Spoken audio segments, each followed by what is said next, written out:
ஒடிசா நிர்வாக சேவை அதிகாரி ரத்னாகர் சாகு தாக்கப்பட்ட வழக்கில் பாஜக தலைவர் ஜெகநாத் பிரதான் கைது செய்யப்பட்டுள்ளார். ஒடிசாவில் புவனேஸ்வர் மாநகராட்சி பிஎம்சி கூடுதல் ஆணையர் ரத்னாகர் சாகுவை அவரது அலுவலகத்திலிருந்து இழுத்து சென்று ஜெகநாத் பிரதானின் ஆட்கள் தாக்கி காலால் எட்டி உதைத்தனர்.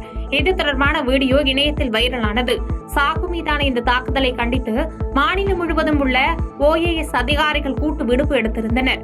பிரதான் கைது செய்யப்பட்டதை அடுத்து அதிகாரிகள் தங்கள் விடுப்பை திரும்ப பெற்றனர். இந்த தாக்குதல் சம்பவம் தொடர்பான பிரதான் உட்பட மொத்தம் 6 பேர் கைது செய்யப்பட்டுள்ளனர்.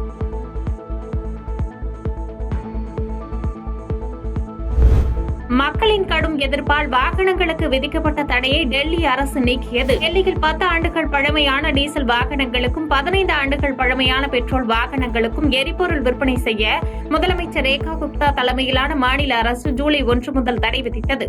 இதனால் போக்குவரத்து போலீசார் தீவிர கண்காணிப்பில் ஈடுபட்டு தடையை மீறும் வாகனங்களை பறிமுதல் செய்து வந்தனர்.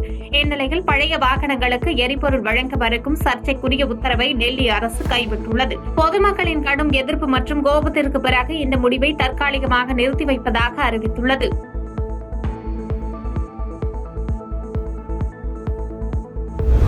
விவசாயிகள் நாளுக்கு நாள் கடனில் மூழ்கி வரும் நிலையில் அவர்களின் துயரை துடைக்காமல் மத்திய அரசு பாராமுகமாக உள்ளது என்று மக்களவை எதிர்க்கட்சித் தலைவர் ராகுல் காந்தி விமர்சித்துள்ளார். பாஜக கூட்டணி ஆட்சி நடைபெறும் மகாராஷ்டிரத்தில் கடந்த ஜனவரி முதல் மார்ச் வரையிலான 3 மாதங்களில் 767 விவசாயிகள் தற்கொலை செய்து கொண்டதாக வெளியான ஊடக செய்தியை இணைத்து அவர் எக்ஸ் வலைதளத்தில் கண்டனத்தை பதிவு செய்துள்ளார்.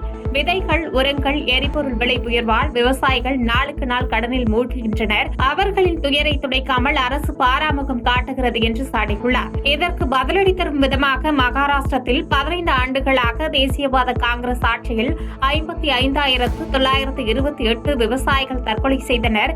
இறப்புகளின் எண்ணிக்கையை அரசியலாக்குவது அருவருக்கத்தக்கது என்று ராகுலின் குற்றச்சாட்டுக்கு பாஜக தகவல் தொழில்நுட்ப பிரிவு தலைவர் அமித் மால்வியா பதிலடி கொடுத்துள்ளார்.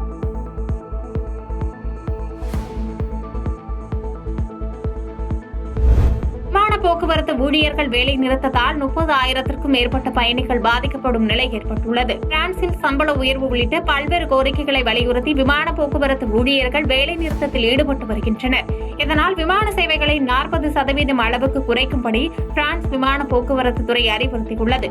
இந்நிலையில் ஐரோப்பாவின் மிகப்பெரிய விமான போக்குவரத்து நிறுவனமான ரியான் ஏர் 170 விமானங்களை ரத்து செய்வதாக அறிவித்துள்ளது. மேலும் இதனால் இங்கிலாந்து, கிரீஸ், ஸ்பெயின் போன்ற நாடுகளுக்கு செல்லும் 30,000க்கும் மேற்பட்ட பயணிகள் பாதிக்கப்பட்டுள்ளனர். காசாவில் கொல்லப்பட்ட பாலஸ்தீனியர்களின் எண்ணிக்கை 57,000 கடந்துள்ளது. காசாவில் இஸ்ரேல் தாக்குதல் தொடர்ந்து வரும் நிலையில் நேற்று நடந்த தாக்குதல்களில் இஸ்ரேலின் கொடூரம் தொடர்கிறது.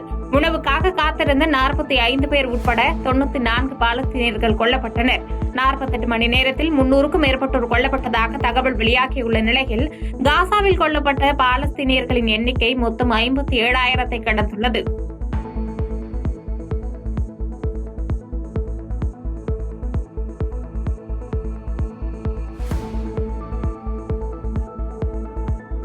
செய்திகளை உடனுக்குடன் தெரிந்து கொள்ள கீழ்கண்ட கேபிள் மற்றும் DTH நெட்வொர்க்குகளில் எம்நாடு செய்தி தொலைக்காட்சியை காணுங்கள். பாதகம் செய்பவரை கண்டால் நாம் பயம் கொள்ளலாகாது பாப்பா. மோதி மிதித்துவிடு பாப்பா, அவர் முகத்தில் உமிழ்ந்துவிடு பாப்பா. அண்மை செய்திகளை உடனுக்குடன் தெரிந்து கொள்ள இணைந்திருங்கள் எம்நாடு தொலைக்காட்சியுடன்.